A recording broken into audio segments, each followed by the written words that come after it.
ಸಾಂಸ್ಕೃತಿಕ ನಗರಿ ಮೈಸೂರಿನಲ್ಲಿ ಒಂದೇ ಜಾಗದಲ್ಲಿ 2 ದಿನಗಳ ಅಂತರದಲ್ಲಿ 2 ಹೆಣ ಬಿದ್ದಿವೆ. ಮುಖ್ಯಮಂತ್ರಿ ಸಿದ್ದರಾಮಯ್ಯ ತವರಿನಲ್ಲಿ ನಡೆದಿರೋ 2 ಹತ್ಯೆಗಳಿಂದ ಜನ ಬೆಚ್ಚಿ ಬಿದ್ದಿದ್ದಾರೆ. ಮೈಸೂರಿನಲ್ಲಿ ಕಾನೂನು ಸುವ್ಯವಸ್ಥೆ ಹದಗೆಟ್ಟಿದೆ ಅಂತ ಜನ ಆರೋಪಿಸ್ತಾ ಇದ್ದಾರೆ. ಗುರುವಾರ ನಡೆದಿರೋ ಅದೊಂದು ಘಟನೆಗೆ ಜನ ಆಕ್ರೋಶ ವ್ಯಕ್ತಪಡಿಸಿದ್ದಾರೆ. ಜನ ಈ ಮಟ್ಟಿಗೆ ಆಕ್ರೋಶ ವ್ಯಕ್ತಪಡಿಸಲು ಕಾರಣ ಏನು ಅಂತ ತೋರಿಸ್ತೀವಿ ನೋಡಿ.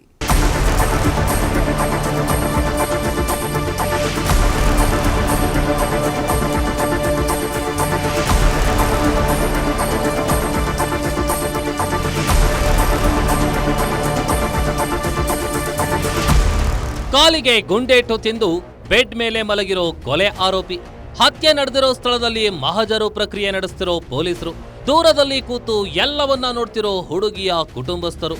ಈ ಎಲ್ಲಾ ದೃಶ್ಯಗಳು ಕಂಡು ಬಂದಿದ್ದು ಮೈಸೂರಿನ ಅರಮನೆ ಮುಂಭಾಗದ ವಸ್ತು ಪ್ರದರ್ಶನ ಮೈದಾನದಲ್ಲಿ. ಇದಕ್ಕೆಲ್ಲ ಕಾರಣ ಪುಟ್ಟ ಬಾಲಕಿ ಮೇಲೆ ಅತ್ಯಾಚಾರ ಎಸಗಿ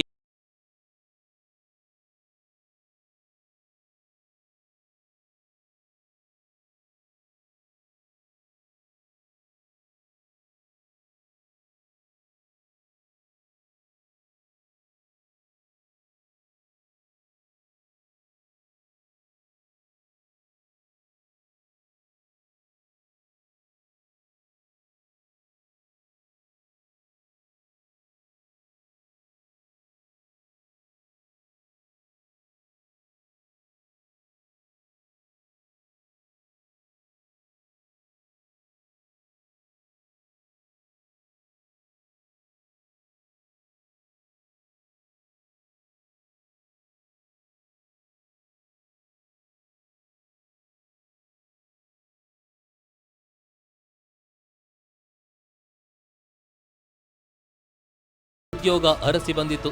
ಸುಮಾರು 20 ದಿನಗಳ ಹಿಂದೆ ಮೈಸೂರಿಗೆ ಬಂದಿದ್ದವರು ಅರಮನೆ ಮುಂಭಾಗದ ದೊಡ್ಡ ಕೆರೆ ಮೈದಾನದಲ್ಲಿ ಟೆಂಟ್ ನಿರ್ಮಿಸಿ ವಾಸವಾಗಿದ್ರು.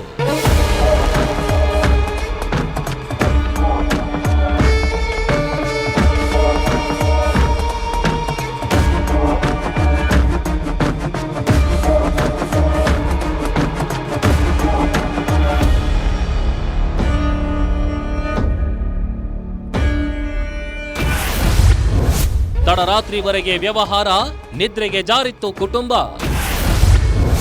ನಿದ್ರೆಯಲ್ಲಿದ್ದ ಕಂದಮ್ಮನ ಮೇಲೆ ಬಿತ್ತು ಕಾಮಿಯ ಕಣ್ಣು. ಕಲಬುರಗಿ ಮೂಲದ ಸುಮಾರು 70 ಜನ ಅಲೆಮಾರಿ ಕುಟುಂಬಗಳು ದೊಡ್ಡ ಕೆರೆ ಮೈದಾನದಲ್ಲಿ ಟೆಂಟ್ ನಿರ್ಮಿಸಿ ವಾಸ ಮಾಡ್ತಿದ್ದಾರೆ. ಇವರಲ್ಲಿ ದೇಸಿ ಮತ್ತು ಅಂಬಿಕಾ ಕುಟುಂಬ ಕೂಡ ಒಂದು. ದೇಸಿ ಮತ್ತು ಅಂಬಿಕಾಗೆ 5 ಮಕ್ಕಳಿದ್ದಾರೆ. ಅವರಲ್ಲಿ 10 ವರ್ಷದ ರಾಧಿಕಾ ಕೂಡ ಒಬ್ಳು. ಇವರ ಕುಟುಂಬ ತಡರಾತ್ರಿವರೆಗೆ ವ್ಯವಹಾರ ನಡೆಸಿ ಮಧ್ಯರಾತ್ರಿ 12 ಗಂಟೆಗೆ ನಿದ್ರೆಗೆ ಜಾರಿದ್ರು. ಬೆಳಗಿನ ಜಾವ 5:30 ಹೊತ್ತಿಗೆ ಮೈಸೂರಿನಲ್ಲಿ ಮಳೆ ಶುರುವಾಗಿತ್ತು. ಆಗ ಟೆಂಟ್ ಸರಿಪಡಿಸಲು ಕುಟುಂಬಸ್ಥರು ಮುಂದಾಗಿದ್ದಾರೆ. ಈ ವೇಳೆ ರಾಧಿಕಾ ನಾಪತ್ತೆಯಾಗಿರೋದು ಗೊತ್ತಾಗಿ ಪೊಲೀಸರಿಗೆ ಮಾಹಿತಿ ನೀಡಿದ್ರು. ಅವರಿಗೆ ಇನಿಷಿಯಲಿ ಗೊತ್ತಾಗೋದಿಲ್ಲ. 5:30ಗೆ ಮಳೆ ಜೋರಾಗಿರುತ್ತೆ. ಮಳೆ ಬಂದಾಗ ಅದೇನು ಟಾರ್ಪಲ್ ಹಾಕೊಂಡಿರ್ತಾರೆ, ಹನಿ ಎಲ್ಲ ಬೀಳಕ್ಕೆ ಸ್ಟಾರ್ಟ್ ಮಾಡಿದಾಗ ಅವ್ರಿಗೆ ಗೊತ್ತಾಗುತ್ತೆ ಮಗು ಇಲ್ಲ ಅಂತ. ಆವಾಗ ಅದು ನಮಗೆ ಹೇಳ್ತಾರೆ. ನಾವು ಕಾರ್ಯಪ್ರವೃತ್ತರಾಗಿ ನಮ್ಮ ಸಿಬ್ಬಂದಿ ಇಮಿಡಿಯೇಟಾಗಿ ಸ್ಪಾಟಿಗೆ ಹೋಗಿ ಹುಡುಕ್ತಾರೆ. ಬಟ್ ಆವಾಗ ಗೊತ್ತಾಗುತ್ತೆ ಅಲ್ಲಿ ಡೆಡ್ ಬಾಡಿ ಇರುತ್ತೆ ಅಂತ.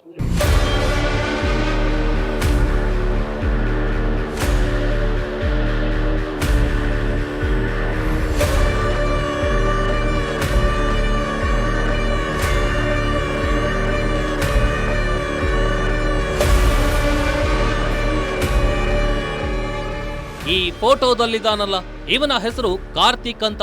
ಮೈಸೂರಿನ ಸಿದ್ದಲಿಂಗಪುರ ನಿವಾಸಿ. ಇವನೇ ನೋಡಿ ಪುಟ್ಟ ಕಂದಮ್ಮನ ಮೇಲೆ ಅತ್ಯಾಚಾರ ಎಸಗಿ ಕೊಲೆ ಮಾಡಿರೋ ಕಿರಾತಕ. ಈ ಕಾರ್ತಿಕನಿಗೆ ಕಾಮದ ಹಸಿವು ಜೋರಾಗಿಯೇ ಇತ್ತು. ಇವನೇನು ಅಂತಿಂಥ ಆಸಾಮಿಯಲ್ಲ, ದೊಡ್ಡ ಕಾಮುಕ. ಕಾಮದ ಹಸಿವಿನಿಂದ ಪರದಾಡ್ತಿದ್ದ ಈ ಪಾಪಿಯ ಕಣ್ಣು ಪಾಪ ಪುಟ್ಟ ಮಗುವಿನ ಮೇಲೆ ಬಿದ್ದಿತ್ತು. ತಡರಾತ್ರಿ ಎಲ್ಲರೂ ನಿದ್ರೆಗೆ ಜಾರಿದ ಮೇಲೆ ರಾಧಿಕಾಳನ್ನ ಕಿಡ್ನಾಪ್ ಮಾಡಿದ ಇವನು ಆಕೆಯ ಮೇಲೆ ಅತ್ಯಾಚಾರ ಎಸಗಿ ಕಲ್ಲಿನಿಂದ ಆಕೆಯನ್ನ ಹತ್ಯೆ ಮಾಡಿ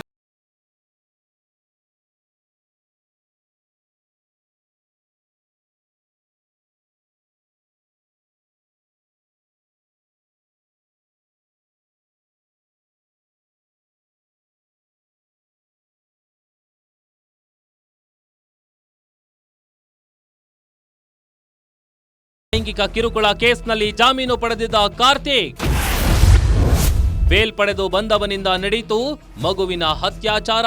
ಇವನು ಅಂತಿಂಥ ಆಸಾಮಿಯಲ್ಲ ಅಂತ ನಾವು ಮೊದಲೇ ಹೇಳಿದ್ದು ಇದಕ್ಕೆ. ಇವನು ಮೂಲತಃ ಚಾಮರಾಜನಗರ ಜಿಲ್ಲೆಯವನು. ವೃತ್ತಿಯಲ್ಲಿ ಬಸ್ ಕ್ಲೀನರ್. ಅದನ್ನ ಮಾಡ್ಕೊಂಡಿದ್ದಿದ್ರೆ ಇವನು ಜೈಲು ಸೇರ್ಬೇಕಾಗಿ ಬರ್ತಿರ್ಲಿಲ್ಲ.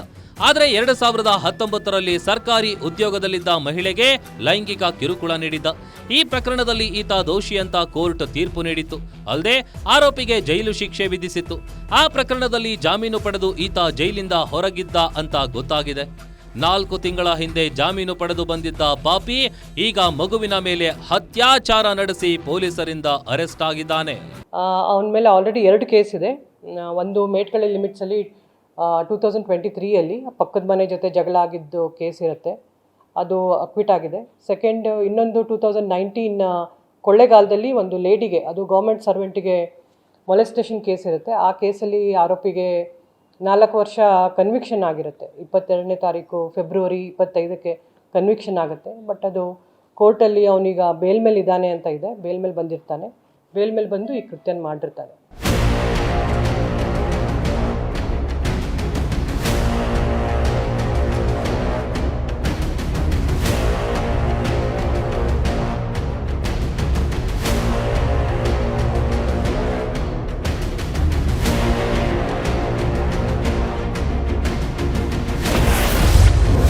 ಮಹಜರು ಮಾಡಲು ಹೋದಾಗ ತಪ್ಪಿಸಿಕೊಳ್ಳಲು ಯತ್ನ. ಪೊಲೀಸರ ವಾರ್ನಿಂಗ್, ಪಾಪಿಯ ಕಾಲಿಗೆ ಬಿತ್ತು ಗುಂಡು. ಪುಟ್ಟ ಕಂದಮ್ಮನ ಮೇಲೆ ಅತ್ಯಾಚಾರ ನಡೆಸಿದ ಪ್ರಕರಣದಲ್ಲಿ ಪೊಲೀಸರು ಕಾರ್ತಿಕನನ್ನ ಬಂಧಿಸಿದ್ರು. ಬಳಿಕ ಬಾಲಕಿಯ ಮೇಲೆ ಅತ್ಯಾಚಾರ ನಡೆಸಿದ ಸ್ಥಳದಲ್ಲಿ ಮಹಜರು ಮಾಡಲು ಕರೆದೊಯ್ದಿದ್ರು. ಈ ವೇಳೆ ಪೊಲೀಸರಿಂದ ತಪ್ಪಿಸಿಕೊಳ್ಳಲು ಟ್ರೈ ಮಾಡಿದ. ಪೊಲೀಸರು ವಾರ್ನಿಂಗ್ ಕೊಟ್ಟು ಗಾಳಿಯಲ್ಲಿ ಗುಂಡು ಹಾರಿಸಿದ್ರು. ಈ ವೇಳೆ ಪೊಲೀಸರ ಮೇಲೆ ಹಲ್ಲೆಗೆ ಯತ್ನಿಸಿದ್ದ. ಆಗ ಪೊಲೀಸರು ತಮ್ಮ ಆತ್ಮರಕ್ಷಣೆಗೆ ಕಾರ್ತಿಕನ ಕಾಲಿಗೆ ಗುಂಡು ಹೊಡೆದಿದ್ದಾರೆ. ಪೊಲೀಸರ ಕೃತ್ಯಕ್ಕೆ ಸಾರ್ವಜನಿಕರು ಪ್ರಶಂಸೆ ವ್ಯಕ್ತಪಡಿಸಿದ್ದಾರೆ. ಆದರೆ ಈ ರೀತಿಯ ಹೆಬಿಚುವೆಲ್ ಅಫೆಂಡರ್ ಕಾಲಿಗೆ ಗುಂಡು ಹೊಡೆಯೋ ಬದಲು ತಲೆಗೆ ಹೊಡೆದಿದ್ರೆ ಚೆನ್ನಾಗಿರ್ತಿತ್ತು.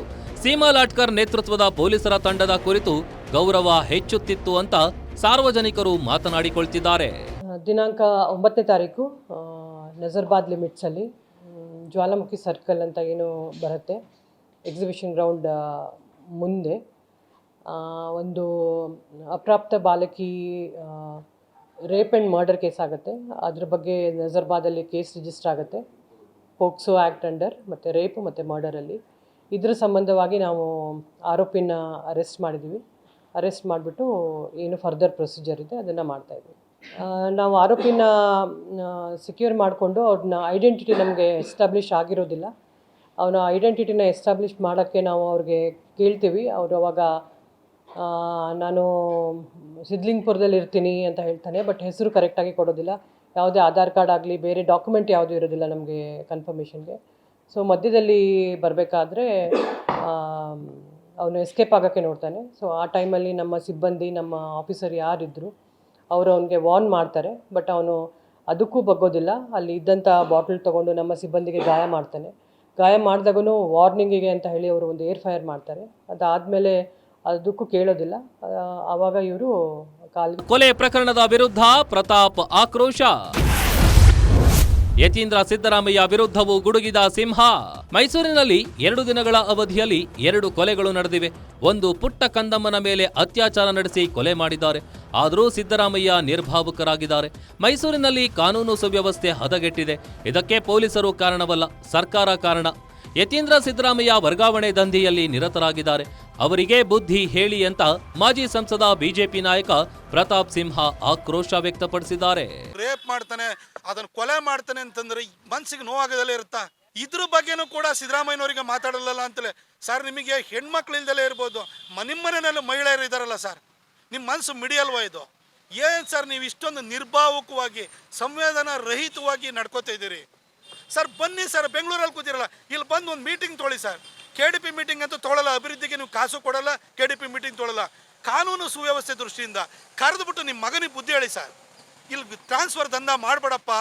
ನನ್ನ ಜನ ದುಡ್ಡು ಇಟ್ಕೊಂಡು ದುಡ್ಡಿನ ತೈಲಿ ತೊಗೊಂಬಂದು ನಾನು ಜನರಿಂದ ಮುಖ್ಯಮಂತ್ರಿ ಆಗಿರೋದಲ್ಲ.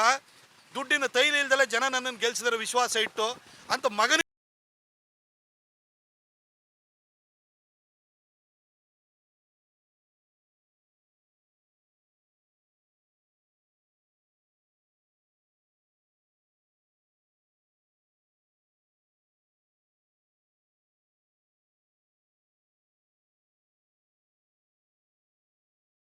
ಲೈಂಗಿಕ ಕಿರುಕುಳ ಪ್ರಕರಣದಲ್ಲಿ ಜಾಮೀನು ಪಡೆದು ಆಚೆ ಬಂದಿದ್ದವ 10 ವರ್ಷದ ಮಗು ಮೇಲೆ ಅತ್ಯಾಚಾರ ಎಸಗಿ ಕೊಲೆ ಮಾಡಿದ್ದಾನೆ.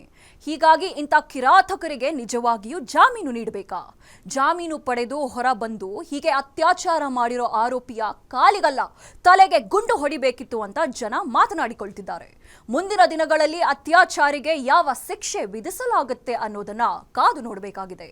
ಇದಾಗಿತ್ತು ಈ ಹೊತ್ತಿನ ವಿಶೇಷ. ನೋಡ್ತಾ ಇರಿ ಇದು ಗ್ಯಾರಂಟಿ ನ್ಯೂಸ್, ಸುದ್ದಿ ಖಚಿತ, ನ್ಯಾಯ ನಿಶ್ಚಿತ.